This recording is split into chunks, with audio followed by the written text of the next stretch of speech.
Hello everyone, welcome to my YouTube channel poly electrica. Estimation और costing में हमने पिछले लेक्चर में सर्विस कनेक्शन के बारे में पढ़ा। सर्विस कनेक्शन क्या होता है? सर्विस कनेक्शन क्या होता है? सर्विस कनेक्शन जो है किसी भी डिस्ट्रीब्यूशन लाइन से घर के मीटर तक की जो कनेक्शन किया जाता है उसे हम कहते हैं service connection. Service connection different घरों के हिसाब से डिफरेंट तरीके का होता है। आज हम उसी के बारे में पढ़ेंगे कि सिंगल स्टोरी बिल्डिंग, एक मंजिला बिल्डिंग में किस तरीके का सर्विस कनेक्शन किया जाएगा, कौन कौन से तरीके के मेथड होंगे, उसके बारे में हम बात करेंगे। तो चलिए स्टार्ट करते हैं आज का लेक्चर। पिछले क्लास में हम सर्विस कनेक्शन के क्लासिफिकेशन के बारे में बात कर चुके हैं, जिसे 3 बेसिस पे बांटा गया था: वोल्टेज के बेसिस पे, फेस के बेसिस पे और इंस्टॉलेशन के बेसिस पे। अब हम देखेंगे सर्विस कनेक्शन के मेथड, किस तरीके का सर्विस कनेक्शन किया जाता है। 2 तरीके के मेथड होंगे सर्विस कनेक्शन करने के लिए। या तो ओवरहेड कनेक्शन, ऊपर हम तार की सहायता से सर्विस कनेक्शन कर सकते हैं, या तो फिर अंडरग्राउंड सर्विस कनेक्शन, मतलब एक भूमिगत लाइन के द्वारा सर्विस कनेक्शन भी किया जा सकता है। ओवरहेड लाइन में कौन कौन सी विधि से किया जा सकता है? ओवरहेड के अंदर कौन कौन से टेक्निक्स आएंगे? ओवरहेड में सबसे पहले देखेंगे हम ऊर्ध्वाधर ब्रैकेट प्रारूपी सेवा संयोजन, मतलब vertical bracket type service connection. Second है हॉरिजॉन्टल ब्रैकेट टाइप या फिर रैग बोल्ट सर्विस कनेक्शन। तीसरा है service connection through GI pipe के द्वारा सर्विस कनेक्शन। फोर्थ है service connection through overhead cables, मतलब ओवरहेड केबल के द्वारा सर्विस कनेक्शन। ये जो चारों मेथड है ये ओवरहेड मेथड के अंडर आएंगे, लेकिन इसे और 2 भागों में बांटा जा सकता है: 1 मंजिला भवन के लिए और 2 मंजिला भवन के लिए, मतलब सिंगल स्टोरी बिल्डिंग और डबल स्टोरी बिल्डिंग। जो सिंगल स्टोरी बिल्डिंग होगा, 1 मंजिला भवन होगा, उसकी हाइट कम होगी, मतलब उसका छत नीचे होगा, तो उसमें हम कौन कौन से मेथड से सर्विस कनेक्शन कर सकते हैं इसके बारे में पढ़ेंगे। और जो 2 मंजिला भवन होगी, मतलब जिसकी छत ऊंची होगी, उसमें कैसे सर्विस कनेक्शन करेंगे इसके बारे में हम डिस्कस करेंगे। तो हम ये देख सकते हैं कि 1 मंजिला भवन के लिए कौन कौन से मेथड हैं? 2 मेथड हैं, वर्टिकल ब्रैकेट और जीआई पाइप। 2 मेथड याद रखेंगे। 1 मंजिला भवन के लिए सर्विस कनेक्शन करने के लिए 2 तरीके की विधि अपनाई जा सकती है।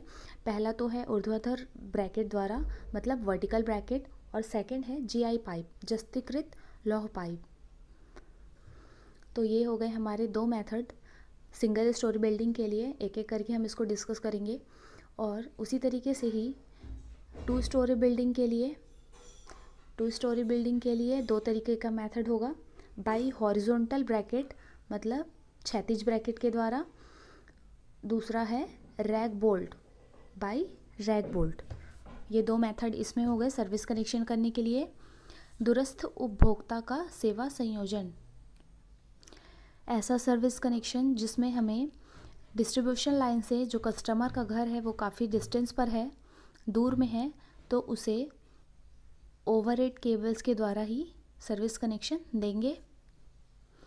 तो आज हम सबसे पहले डिस्कस करेंगे सिंगल स्टोरी बिल्डिंग के लिए कौन कौन से रूल्स, कौन कौन से मेथड यूज़ होंगे सर्विस कनेक्शन करने के लिए। तो पहला देखते हैं हम 1 मंजिला भवन का सेवा संयोजन, मतलब एक ऐसा घर जिसका छत सिंगल स्टोरी है और उसकी छत जो है नीचे है, उसके लिए हम कौन कौन से मेथड यूज़ करेंगे इसके बारे में डिस्कस करेंगे। तो हम डिस्कस करते हैं पहला मेथड। सिंगल स्टोरी बिल्डिंग 1 मंजिला भवन के लिए जो पहली विधि है वो है ऊर्ध्वाधर ब्रैकेट द्वारा सेवा कनेक्शन, सर्विस कनेक्शन, मतलब वर्टिकल ब्रैकेट के द्वारा सर्विस कनेक्शन। नीची छतों वाले मकानों में चित्र में दिए अनुसार एक नरम इस्पात, मतलब एक सॉफ्ट स्टील का एंगल आयरन को छत की ऊर्ध्वाधर स्थिति में रैग बोल्ट की सहायता से संस्थापित किया जाता है। वर्टिकल ब्रैकेट मेथड का ये डायग्राम है, जिसमें कि एक वर्टिकल पाइप लगाते हैं हम लोग, क्योंकि जो हमारा डिस्ट्रीब्यूशन लाइन होता है उसकी हाइट ज़्यादा होती है। वहाँ से कनेक्शन लेने के लिए क्या करेंगे हम, जो सिंगल स्टोरी बिल्डिंग है उसकी छत की हाइट बढ़ाने के लिए एक वर्टिकल पाइप इस तरीके का यूज़ करेंगे। ये है वर्टिकल पाइप, ये देखिए डायग्राम में। और इस वर्टिकल पाइप को रैक बोल्ट के द्वारा यहाँ पर लगा दिया गया है दीवार पर। देख रहे हैं डायग्राम में। पहले इसका स्क्रीनशॉट ले लीजिए, इसे नोटबुक पर ड्रॉ करना है। ये है हमारा वर्टिकल ब्रैकेट मेथड। किसके लिए यूज़ होता है ये, सिंगल स्टोरी बिल्डिंग, मतलब एक मंजिला बिल्डिंग के लिए यूज़ होता है।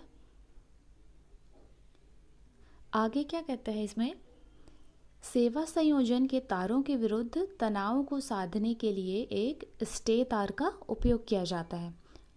हम थ्योरी और डायग्राम को कंपैरिजन करते हुए साथ साथ पढ़ेंगे। यहाँ पर देखिए, ये जो है, ये जो हमारा नरम लोहे का ये जो एंगल बना हुआ है, इस पर तनाव को रोकने के लिए क्या करेंगे, उसे एक वायर से छत पर कनेक्ट कर देंगे, जिसे हम कहेंगे स्टे वायर। स्टे वायर कहेंगे। स्टे वायर का यूज़ क्यों कर रहे हैं, ताकि ये जो एंगल है इस पर वायर की वजह से जो होने वाला खिंचाव है उसको कम किया जा सके। इसके लिए एक अपोजिट डायरेक्शन में हम एक वायर के द्वारा इसे कनेक्ट कर देंगे, उसे तनाव से बचाने के लिए, जिसे हम कहेंगे स्टे वायर। रैक बोल्टों को छत एवं दीवारों के सीमेंट कंक्रीट के साथ गड्ढा बनाकर उसमें पुनः सीमेंट कंक्रीट भरकर सेट कर दिया जाता है। रैक बोल्टों को छत एवं दीवारों के सीमेंट कंक्रीट के साथ गड्ढा बनाकर उसे पुनः सीमेंट कंक्रीट भरकर सेट कर दिया जाता है। फिर ब्रैकेट के बने 2 स्थानों पर छिद्रों में बोल्ट डालकर नट से ऊर्ध्वाधर स्थिति में कस दिया जाता है तथा छत पर रैक बोल्ट से टैक तार का एक सिरा बांधकर ब्रैकेट को साधा जाता है।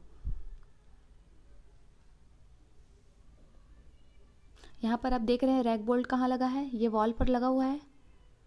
तो हमें कोई भी एक हैवी चीज़ को स्टे कराना है तो क्या करेंगे, एक दीवार में पहले एक गड्ढा बनाएंगे और उसमें जो रैक बोल्ट का हमारा जो बेस हिस्सा रहेगा उसे दीवार पर डालकर उसे कंक्रीट से वापस से उसकी प्लास्टरिंग कर देंगे, वापस से उसे प्लास्टर कर देंगे, ताकि एक मजबूत पकड़ बन जाए। और जो रैक बोल्ट का सामने वाला हिस्सा होगा, बोल्ट की सहायता से क्या करेंगे, उस पर एंगल को लगा देंगे। देखिए यहाँ पर ये जो है बोल्ट का पिछला हिस्सा जो है दीवार पर लगा हुआ है और इसमें जो 2 हिस्से निकले हुए हैं यहाँ पर एक नट की तरह, उस पर एंगल को फंसा दिया गया है और बाहर से बोल्ट लगाकर उसे टाइट कर दिया गया है। तो ये है हमारा वर्टिकल ब्रैकेट मेथड का प्रोसीजर। आगे देखते हैं, ब्रैकेट में बने 2 स्थानों पर छिद्रों में बोल्ट डालकर नट से ऊर्ध्वाधर स्थिति में कस दिया जाता है। डायग्राम में हमने देखा कि जो हमारा एंगल था इस तरीके का लोहे का एंगल है, उसमें यहाँ पर 2 होल्स होते हैं और उसे बोल्ट की सहायता से, रैक बोल्ट की सहायता से दीवार पर फिक्स कर दिया जाता है। ब्रैकेट कहने का मतलब यहाँ पर लोहे के एंगल से है, उस लोहे के एंगल को हम यहाँ पर ब्रैकेट कर रहे हैं। वर्टिकल ब्रैकेट मतलब जो वर्टिकल आयरन का पीस है, एक आयरन का एंगल है, उसे हम कह रहे हैं वर्टिकल ब्रैकेट। इन ब्रैकेट के साथ सेवा संयोजन के तारों को मीटर बोर्ड तक पहुंचाने के लिए कंडक्ट पाइप का उपयोग किया जाता है। ये तारें ऋतुसह होती हैं। मीटर तक पहुंचाने के लिए किस तरीके का पाइप का यूज़ करते हैं, कंडक्ट पाइप। हमने पिछले वायरिंग में पढ़ा था कंडक्ट वायरिंग, जिसमें क्या करते थे, एक मेटल या फिर पीवीसी की पाइप होती थी, उसके अंदर वायर्स को ले जाकर कनेक्शन किया जाता है। तो जो मेन वायर आता है, यहाँ पर मेन वायर है, वहाँ से कनेक्शन कैसे करेंगे, एक फेज़, यहाँ पर फेज़ वायर और न्यूट्रल वायर, इन दोनों को एक कंडक्ट वायरिंग से एक कंडक्ट पाइप रहेगा, उसकी सहायता से हम मीटर तक पहुंचाएंगे। यहाँ से फेज़ वायर से कनेक्शन करने के लिए इस वायर का यूज़ करेंगे और न्यूट्रल वायर के लिए यहाँ से। किसी भी मशीन को चलाने के लिए किसी भी घर में जो सिंगल फेज़ कनेक्शन करते हैं अगर हम, तो एक फेज़ और एक न्यूट्रल वायर की ज़रूरत होती है। तो वहाँ पर क्या करेंगे, एक फेज़ वायर को यहाँ पर क्या करेंगे, एक फेज़ वायर और एक न्यूट्रल वायर, इन दोनों को कंडक्ट पाइप की सहायता से ऐसे ले जाएंगे और मीटर बोर्ड, जो हमारा मीटर बोर्ड रहेगा वहाँ तक के लेकर कनेक्शन कर देंगे। तो ये हो गया सर्विस कनेक्शन का मेथड। किस तरीके के सर्विस कनेक्शन का मेथड है ये? सिंगल स्टोरी बिल्डिंग मतलब एक मंजिला भवन के लिए यूज़ होगा और इस मेथड का नाम क्या है? वर्टिकल ब्रैकेट, या फिर कह सकते हैं ऊर्ध्वाधर ब्रैकेट। एक बार फिर से देखते हैं। एक नरम इस्पात के एंगल आयरन को छत की ऊर्ध्वाधर स्थिति में रैक बोल्ट की सहायता से संस्थापित किया जाता है। क्या देखा हमने? एक सॉफ्ट स्टील का जो एंगल बना हुआ था उसे रैक बोल्ट के द्वारा यहाँ पर दीवार से फिक्स कर देते हैं। उसके बाद उसमें जो टेंशन क्रिएट होता है, जो तनाव क्रिएट होता है, उसे दूर करने के लिए क्या करते हैं, उसे दीवार से एक तार के द्वारा बांध देते हैं, जिसे हम कहते हैं स्टे तार। रैक बोल्ट को छत और दीवारों के कंक्रीट में गड्ढा बनाकर उसमें पुनः सीमेंट कंक्रीट भरकर सेट कर दिया जाता है। रैक बोल्ट को सेट करने के लिए हम लोग क्या करते हैं, उसका स्ट्रेंथ बढ़ाने के लिए दीवार पर एक गड्ढा बनाते हैं और उसे कंक्रीटिंग करके वापस से फिर से भर कर एक फिक्स्ड स्टेबल सपोर्ट तैयार करते हैं, ताकि रैक बोल्ट जो है उसकी स्ट्रेंथ बढ़ाई जा सके। वो रैक बोल्ट एक वर्टिकल एंगल को होल्ड करने के लिए एबल हो सके। इसके लिए हम क्या करेंगे, कंक्रीट से एक गड्ढा बनाकर एक कंक्रीट से भरकर उसे वापस से सेट कर देते हैं। फिर ब्रैकेट में बने 2 छिद्रों पर बोल्ट लगाकर नट से ऊर्ध्वाधर स्थिति में कस दिया जाता है। जो एंगल है हमारा उसे रैक बोल्ट की सहायता से वर्टिकल पोजीशन पे, ऊर्ध्वाधर पोजीशन पे लगा देते हैं। इन ब्रैकेट के साथ सेवा संयोजन तारों को मीटर बोर्ड तक पहुंचाने के लिए कंडक्ट पाइप का यूज़ करते हैं। आपको ये बात ध्यान रखना है कि किस तरीके का जो फेज़ और न्यूट्रल वायर को लाने के लिए हम लोग किस तरीके का माध्यम यूज़ करेंगे। यहाँ पर कंडक्ट पाइप के अंदर उन दोनों कंडक्टर वायर्स को लाएंगे। तो ये बात ध्यान रखना है कि कंडक्ट पाइप का यहाँ पर हम लोग यूज़ करते हैं कनेक्शन करने के लिए। और ये तारें जो हैं वेदर प्रूफ होती हैं। ये तो हम ऐसे वायर्स को सिलेक्ट करते हैं जो कि वेदर प्रूफ होंगी, ताकि कनेक्शन में कोई भी शॉर्ट सर्किटिंग या फिर इस तरीके का प्रॉब्लम ना हो। वेदर में होने वाले चेंजेस की वजह से तार पर इफेक्ट ना पड़े, इसलिए हम लोग वेदर प्रूफ वायर्स का यूज़ करेंगे। तो ये हो गया हमारा पहला मेथड, जो कि है vertical bracket method for service connection. कौन सा मेथड किस तरीके के कंडीशन में यूज़ हो रहा है, इस बात को ज़्यादा ध्यान पे रखेंगे कि ऊर्ध्वाधर ब्रैकेट जो है किस में यूज़ हो रहा है, सिंगल स्टोरी बिल्डिंग में। और किस तरीके का वायरिंग है ये, ओवरहेड वायरिंग। ये ओवरहेड है और किसके लिए यूज़ हो रहा है, ओवरहेड के अंदर एक मंजिला भवन के लिए यूज़ हो रहा है। तो ये हो गया ऊर्ध्वाधर ब्रैकेट मेथड। अगला हम देखेंगे जस्तीकृत लौह पाइप द्वारा सेवा संयोजन। आप एक बार इस डायग्राम का स्क्रीनशॉट ले लीजिए। स्क्रीनशॉट लेना भूल गए हैं, एक बार फिर से स्क्रीनशॉट ले लीजिए। तो चलिए फिर अगले क्लास में पढ़ेंगे हम अगला मेथड, जो कि है जीआई पाइप के द्वारा सर्विस कनेक्शन। तब तक कि आप इसे अपनी नोटबुक पर ड्रॉ कर लीजिए और इस पूरी विधि को लिख लीजिए। मिलते हैं अगले क्लास में। Thank you.